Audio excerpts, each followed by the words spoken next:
So welcome to our 6th RC passage together. So let's go ahead and start, and as usual, you will go through the passage and the questions, and thereafter you will join me for a discussion of the passage and then subsequently the questions. In case you're new here, don't forget to subscribe to the channel and press the bell icon so that you get to know whenever I upload a video. Okay, so let's start. So pause the video. Read these two paragraphs, and then I'll take you to the next slide where once again you can pause, read, and then I'll keep instructing you minimally during this process. Okay, so pause and read. Okay, next.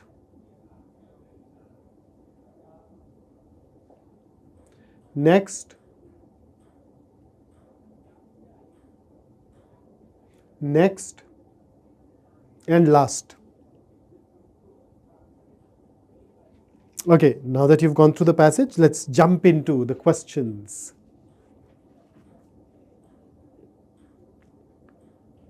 So pause and answer this, and then we will move on.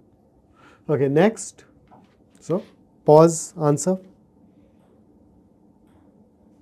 Next.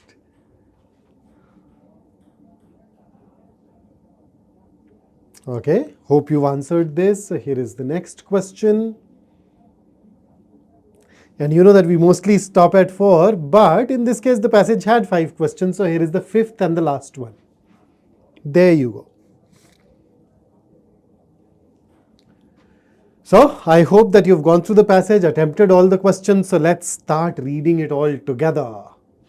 The only thing worse than being lied to is not knowing you are being lied to. So when somebody lies to you, you feel bad about it. Now the author says there is this one thing which is worse than that, and that is you were lied to, but you were not even aware of it. So somebody managed to fool you successfully. Nice line to start with. It is true that plastic pollution is a huge problem of planetary proportions. And it is true we could all do more to reduce our plastic footprint. Okay, so there are these two facts that are labeled true by the author. So one is plastic pollution is a huge problem, and the second is we can do more to reduce our plastic footprint, which basically means reduce our use of plastic. Okay, the lie is that that blame for the plastic problem is wasteful consumers, and that changing our individual habits will fix it. Saying yes, plastic is a problem and we can do more, but then the lie is that the blame rests with the consumer, and that if we change, as consumers change our habits, the plastic problem will be fixed. Then the next, recycling plastic is to saving the earth what hammering a nail is to halting a falling skyscraper. So this right here is an analogy. So what are the two things which are being compared?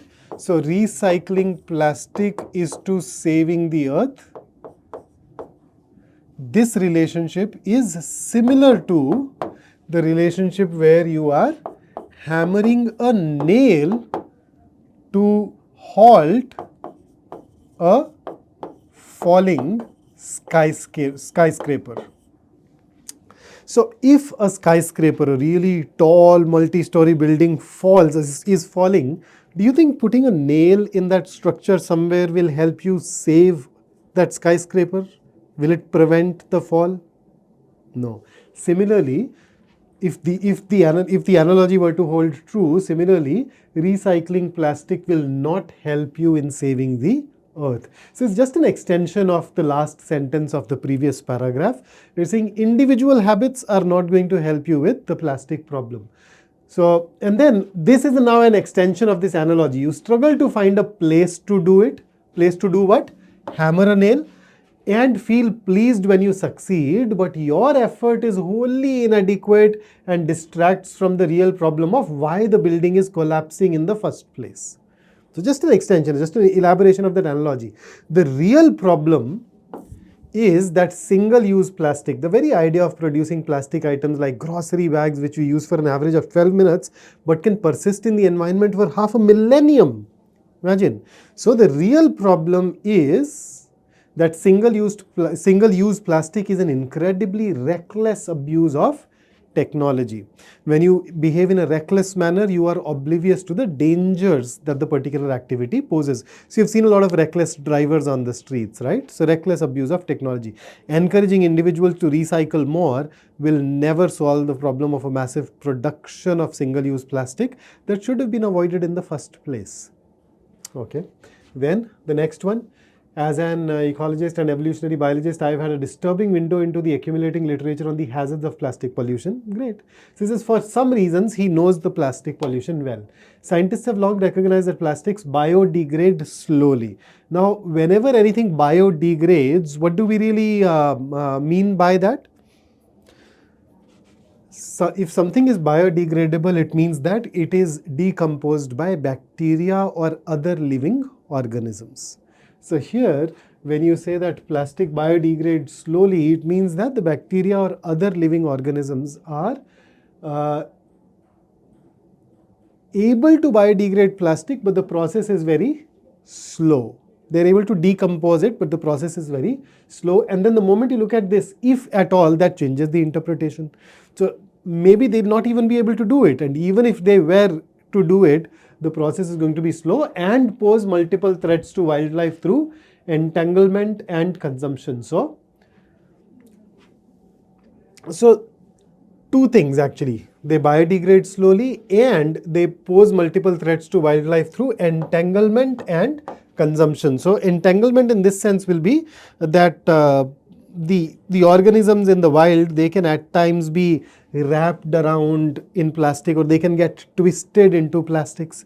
So once in a while we keep hearing this news item about some fish, some turtle in the sea which got entangled. Somehow the plastic waste ended up surrounding them, right? So, and consumption, where they end up, where some animal in the wild end up eating the plastic, and that causes a problem. More recent reports highlight dangers posed by absorption of toxic chemicals in the water and by plastic odors that mimic some species' natural food. So because it mimics their natural food, what will happen? They'd go ahead and eat it. Plastics also accumulate up the food chain. So what this basically means is that, let us say a small fish ate something that had plastic in it. Now, the fish will not be able to digest it, but in that process, that fish got eaten by, not in that process, but then later on that fish got eaten by a bigger fish, which in turn got eaten by an even bigger fish. So that bit of plastic remains in them. It keeps on getting accumulated. And eventually, when humans eat it, we end up ingesting that in our seafood. Okay. Then next, beginning in the 1950s, big beverage companies like Coca-Cola and Anheuser-Busch, along with Philip Morris and others, formed a non-profit called Keep America Beautiful. Its mission is was to educate and encourage environmental stewardship in the public. So stewardship in this context would mean to care or manage. Okay, a single word can have multiple meanings. I'm just restricting myself to the one which is relevant here. So their goal was to educate and encourage how to manage and care for the environment. And they wanted to teach it to public. At face value, these efforts seem benevolent. Benevolent is these efforts were kind, good-hearted, but they obscure the real problem, which is the role that corporate polluters play in the plastic problem. So, at face value would mean that at first glance you would think that their efforts that are being conducted through such non-profits are good. But these efforts actually end up hiding the role that these corporates play in creating pollution, creating plastic pollution in the first place. So this clever misdirection. So the author is saying that these organizations starting this non-profit is a misdirection. What is a misdirection? You've seen magicians. They at times distract you. They ask you to focus on a particular place so that you are not able to focus on that other place where they are going to do something. So similarly for corporates, misdirection will be they make you pay attention to the wrong thing, usually intentionally, so that you will not notice something else. So in this case, they are focusing on what people should do in order to keep your attention away from the fact that the corporates are actually the ones that are responsible. So this clever misdirection has led journalist and author Heather Rogers to describe Keep America Beautiful as the first corporate greenwashing front. So what exactly is greenwashing? Behaviors or activities that would make people believe that the organization is doing more to protect the environment than it really is doing. So they think that it's the greenwashing front, which basically means that this non-profit's purpose is to show people that they're doing more to protect the environment than they actually are. So as it has helped shift, so he's calling it a misdirection, a greenwashing front, because it has helped shift the public focus to consumer recycling behavior and actively thwarted legislation that would increase extended producer responsibility for waste management. So they blocked the laws that could have increased the responsibility of the producers of those single-use plastics. Okay, and this extended responsibility. Okay, so for a longish period of time, the greatest success of Keep America Beautiful has been to shift the onus of environmental responsibility onto the public, while simultaneously becoming a trusted name in the environmental movement. So they've ended up establishing themselves as good, and they've also managed to successfully shift the responsibility of environment onto the public. And then the last paragraph. So what can we do to make responsible use of plastic a reality? So here are the solutions that are being offered. First, reject the lie. Litterbugs are not responsible for the global ecological disaster of plastic. So litterbugs are people who discard their waste products randomly. Basically consumers. Saying consumers are not responsible for this disaster. Humans can only function to the best of their abilities given time, mental bandwidth and systemic constraints. So systemic constraints are system-wide constraints. So anything which is systemic, so let's say a systemic problem, then it means that it is a basic problem which is experienced by the whole of a country or the whole of a particular group and not just a part of it. So we have these issues. Our huge problem with plastic is the result of a permissive legal framework that has allowed the uncontrolled rise of plastic pollution, despite clear evidence of the harm it causes to local communities and the world's oceans. Recycling is also too hard in most parts of the US and lacks the proper incentives to make it work well. So basically, now that we've read it, you need to have an overview of the passage in your mind. So the first paragraph was about, we are told a lie that consumer behavior can fix plastic problem. Then the next paragraph merely extended it, that consumer behavior is not going to change anything. Then the next paragraph basically went ahead and talked about the problem with plastic. Keep America Beautiful is a sham, and what really needs to be done. This is basically a throwback to the first paragraph. Make corporates responsible, and it's the legislation which needs to now act more decisively. So when you have this overview in your mind, it becomes very easy for us to answer questions. So here is the first one. Okay, so question 1, which of the following interventions would the author most strongly support? Now the moment you look at this question stem, you're basically looking for something that can be inferred on the basis of the passage. Okay, so treat these as inference-based questions. In every inference-based question, we go to the options and we start applying this label of true, false and can't say. So let's start with A. Recycling all plastic debris in the seabed. Is the author favoring recycling? The author says that recycling is not going to fix things, right? And therefore, will the author support it? We'll either call it can't say or we'd call it false, right? It is definitely not going to be true. We'll get into the distinction if the options require it. Otherwise, we don't really need to spend much time on it. B, having all consumers change their plastic consumption habits? False. The author believes this is not a solution. Completely banning all single-use plastic bags? Can't say. So the author is definitely critical of single-use plastic bags. He's saying that they should not have been produced in that quantity, in that number. And because it says in that quantity, in that number, to say completely banning, that is not really going to be supported by the information that is provided in the passage. Okay, D, passing regulations targeted at producers that generate plastic products. True. This is something that has been mentioned in the last paragraph and even earlier in the passage. So, out of the four, D is the only one which is unambiguously true, and that is why our answer to question 1 must be option D. And you notice how the exam can make it a little tricky. So, whenever you come across options that are generalizations, that are extreme because they use words like all, words like completely, be extra cautious. I'm telling you, 99% of the cases, that conclusion or that answer choice is not going to be true in an inference-based question. Okay, so be extra cautious of these things. Here is the next one then. The author lists all of the following as negative effects of the use of plastics except. So this is what we call a fact-based or specific detail question.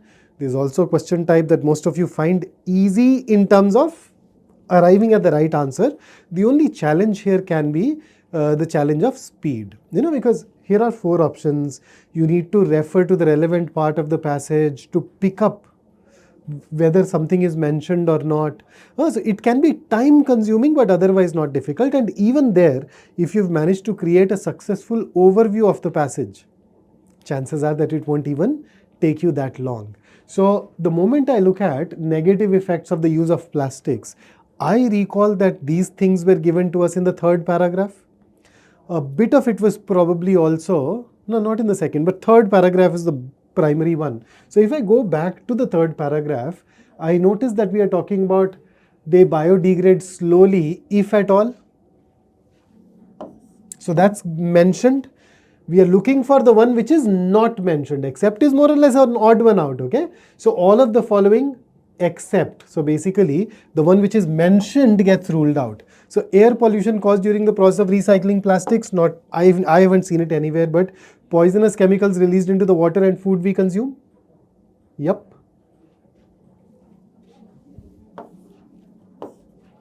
Combine these two things and you'd have B. Okay, you'd have C, sorry. So this gets ruled out. D, adverse impacts on the digestive systems of animals exposed to plastic.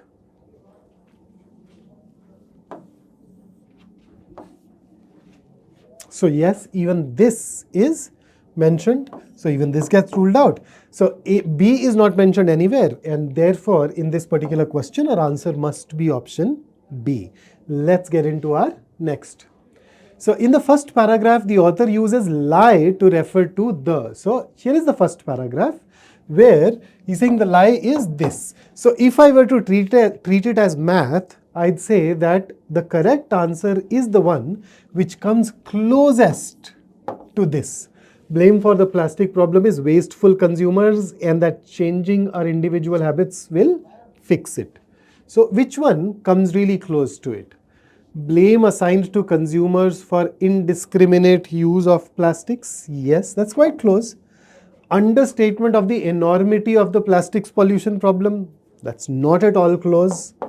Fact that people do not know they have been lied to. Not at all close. What is the lie? The lie was that last sentence, right? Understatement of the effects of recycling plastics. Not at all close. So the moment you get that idea in your mind, right, that hey, this is something that is mentioned as a lie and I'm looking for an option that comes close to it, you'd find it very easy to eliminate B, C and D and choose A as your answer. Let's go ahead and get into our next question. Question number 4. In the second paragraph, the phrase what hammering a nail is to halting a falling skyscraper means. So it is an analogy, right? So it's a relationship between these two things that is designed to illustrate the relationship between recycling plastics is to saving the earth. So as long as you have this analogy in mind and the elaboration in the next sentence, I think we are good to go. We are once again looking for an option that comes the closest to the idea mentioned in first, second and third sentence of this particular, the second paragraph. So which one? Recycling, why am I reading it? Relying on emerging technologies to mitigate the ill effects of plastic pollution. Was this even mentioned in that context? It was mentioned elsewhere, but it has got nothing to do with this analogy. So that's a misdirection on the part of the examiner, isn't it? So let's rule this out. Encouraging the responsible production of plastics by firms. Focusing on consumer behavior to tackle the problem of plastics pollution. Recycling is to saving the earth. So recycling, who recycles? The consumer. So yep, this can be our answer. D, focusing on single-use plastic bags to reduce the plastic footprint. No, not a part of that analogy. So the best answer for us is option C. And here is the next one. It can be inferred that the author considers the Keep America Beautiful organization. So what? So here is it. Here it is. So if I look at it, I notice quite a few expressions. So at face value, they obscure the real problem. It's a misdirection on the part of the corporates. It's a greenwashing front. So on the whole, can I look at all these things and say that the author, when it comes to Keep America Beautiful organization, the author's overall attitude is what? Negative towards this organization? So let's see. A greenwash because it was a benevolent attempt to improve public recycling habits. Now this greenwash bit is negative, but look at the next part. Because it was a benevolent attempt to improve public recycling habits. Is it a greenwash because of this, or is it a greenwash because they are trying to shrug off their own responsibility? So, therefore, I think a part of it, this part after because is not right, so we can eliminate A. A sham as it diverted attention away from the role of corporates in plastic pollution. Can be true. An important step in sensitizing producers to the need to tackle plastic pollution. This is positive, right? We know that the author is negative, so this goes away. D, an innovative example of a collaborative corporate social responsibility initiative. Another one which is positive. When we know the author is negative, we don't even need to read further, we can eliminate it. So the choice was basically between A and B, where B is better. So let's go ahead and mark that as our answer. So that's the passage, and here is something that I want to leave you with. I cannot express how important it is to believe that taking one tiny and possibly very uncomfortable step at a time can ultimately add up to a great distance. So keep showing up for work every day, and I'm sure you will go ahead and end up creating something absolutely magnificent. So that's it from me today. Don't forget to like the video before you go, and yes, subscribe, bell icon. That's it from me. I'll see you in the next one. Until then, stay safe, stay focused, stay in touch. I'll see you soon.